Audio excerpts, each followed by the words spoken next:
Hello everyone, welcome to my channel. So guys, आज हम MSc second semester physical chemistry का topic ले रहे हैं ओवर पोटेंशियल, और ये टॉपिक हम इलेक्ट्रोकेमिस्ट्री यूनिट से ले रहे हैं। ठीक है, तो चैनल पर नए हैं तो प्लीज़ चैनल को सब्सक्राइब कर दीजिएगा, बेल आइकन प्रेस कर दीजिएगा। और एमएससी केमिस्ट्री ऑल सेमेस्टर के नोट्स परचेज करने के लिए आप मुझे व्हाट्सएप पे मैसेज कर सकते हैं। डिस्क्रिप्शन व्हाट्सएप में शेयर कर दिए हैं, तो चेक जरूर कीजिएगा। चलिए देखते हैं आगे। किसी इलेक्ट्रोड प्रोसेस के लिए थ्योरेटिकल पोटेंशियल तथा एक्सपेरिमेंटली ऑब्जर्व्ड पोटेंशियल का डिफरेंस ही कोरेस्पॉन्डिंग प्रोसेस के लिए ओवर पोटेंशियल कहलाता है। क्या कह रहा है कि किसी भी इलेक्ट्रोड प्रोसेस के लिए, ठीक है, किसी भी तरह की इलेक्ट्रोड प्रोसेस के लिए थ्योरेटिकल पोटेंशियल तथा एक्सपेरिमेंट ऑब्जर्वेशन पोटेंशियल, मतलब कि या तो थ्योरी में या फिर एक्सपेरिमेंट करके जो पोटेंशियल का जो डिफरेंस ही क्या कहलाता है, कोरेस्पॉन्डिंग प्रोसेस के लिए ओवर पोटेंशियल कहलाता है। तथा यदि ओवर पोटेंशियल की गणना किसी कैथोड पर H1 आयन के रिडक्शन के लिए की जाए तो वह कोरेस्पॉन्डिंग मेटल का H2 ओवर पोटेंशियल कहलाता है।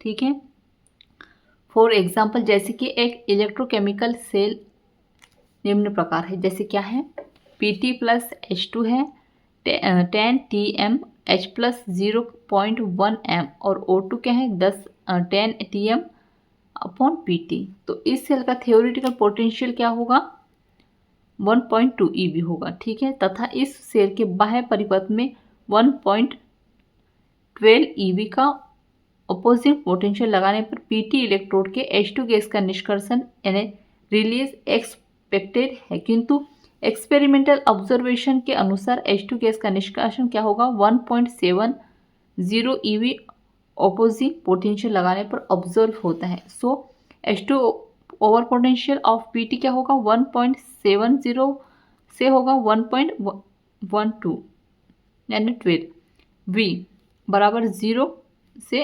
28 V हो। ठीक है, आगे देखते हैं। ओवर पोटेंशियल N की वैल्यू कोरिस्पॉन्डिंग इलेक्ट्रोड प्रोसेस के आइडियल बिहेवियर से डेरिवेशन का मेजर होता है तथा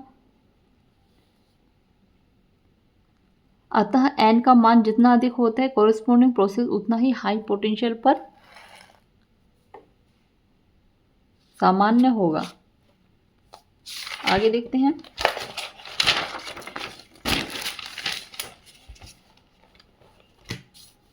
आगे है थ्योरी और explanation of H2 over potential.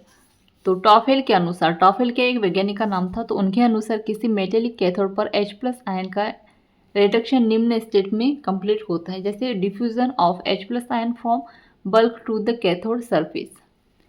फिर 2 नंबर में है absorption of H plus ion and cathode surface. 3 number में है reduction of H plus ion into atomic hydrogen H2। 4 number में है combination of atomic hydrogen plus hydrogen H2 from molecular hydrogen H2। 5 number में diffusion of H2 gas from surface to the bulk. Tafel के अनुसार H2 over potential के लिए उपरोक्त mechanism के 3 और 4 स्टेप रिस्पॉन्सिबल है, जो निम्न प्रकार से है। कैसे हैं, H प्लस इलेक्ट्रॉन, और ये होते हैं फास्ट रिएक्शन H के साथ, और H plus H solo reaction होगी तो क्या होगा, H2 होगा। ठीक है, अर्थात H प्लस आयन के H एटम में रिडक्शन की तुलना में H के H2 की कन्वर्जन की रेट अपेक्षाकृत कम होती है, जिसके कारण एटॉमिक H स्टेशनरी कॉन्स और एक्सेस कॉन्सेंट्रेशन एक ऐसे PsEu du pH के रूप में एक्यूमुलेट होने लगती है, जो शेष इलेक्ट्रोड प्रोसेस को बाधित करती है। यह घटना ही पोलराइजेशन ऑफ इलेक्ट्रोड कहलाती है, जिसके कारण ओवर पोटेंशियल उत्पन्न होते। टॉफेल के अनुसार कैटालाइट एक्टिविटी दर्शाने वाले मेटल्स का कैथोड के रूप में उपयोग किया जाए तो H एटम को कॉम्बिनेशन को कैटलाइज्ड कर देते हैं, जिसके कारण H2 ओवर पोटेंशियल उत्पन्न होते। इस प्रकार के इलेक्ट्रोड ही नॉन पोलराइजेबल इलेक्ट्रोड कहलाते हैं, जैसे कि Ni कैथोड। आगे देखते हैं। किंतु यदि कैथोड के रूप में प्रयुक्त मेटल कैटालाइटिक एक्टिविटी प्रदर्शित नहीं करता है तो large H2 over potential absorb होते हैं। इस प्रकार के इलेक्ट्रोड ही पोलराइजेबल इलेक्ट्रोड कहलाते हैं। और यहाँ पे जो है हमारा टॉपिक एंड होता है।